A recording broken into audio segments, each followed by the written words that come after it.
Some breaking news at this hour. Claremont County has released the 911 calls from last week's deadly shooting of those 3 young boys. Chad Dorman confessed to killing his sons. They were aged 3, 4, and 7 years old.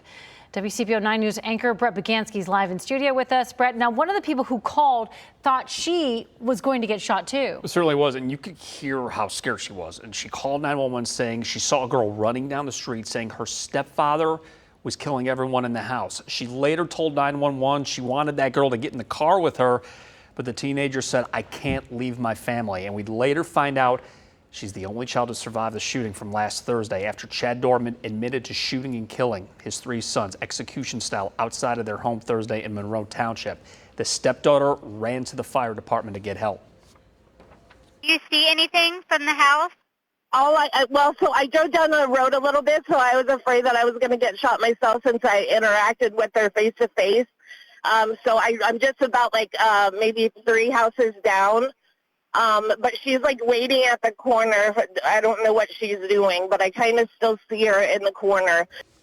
So in this report, you also hear multiple accounts from when the deputies arrived on scene, and one of them described EMS performing chest compressions on one of the boys, and at the very same time, a deputy had Chad Dorman on the ground in handcuffs. So here's part of the report. There are still large parts of this report that are redacted, but they do outline another thing deputies witnessed. They described a hysterical female kneeling by her child. They later identified her as the mother of the 3 boys who got shot in the hand that day. Tanya.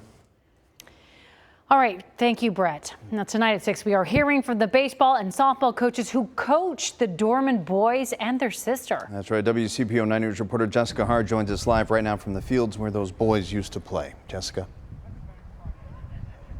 And Craig, one of the boys played t-ball. The oldest one played baseball. Their older sister played on the 14U softball team. There were times when all 3 of the children would be out here on these fields either playing or practicing. Their coaches tell me they were a joy to be around.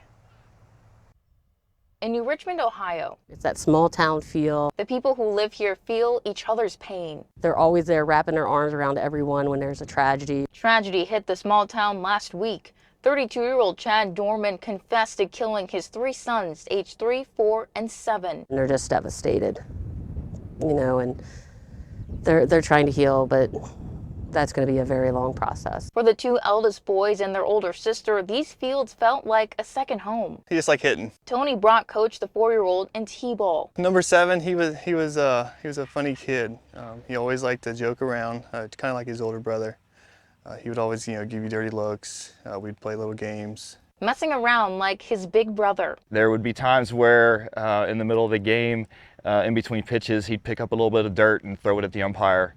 And I'd have to get on him and say, "Hey, pay attention." And he'd just look up and give me this little smirk. Dwayne Kuhn coached the 7-year-old for 3 years, number 99. I saw him in the future being a pitcher, just his attitude and his tenacity out there on the field. Striking out his competitors like his big sister. It's really cool to watch someone that has the drive to want to continue to pitch. Carrie Lally has coached the Dorman boys' big sister for 7 years. As hard as the past few days have been, the boys' sister has found the strength to return to the circle. Our last week of softball, we were not going to participate in the tournament, but she reached out and wants to play and honor her brothers.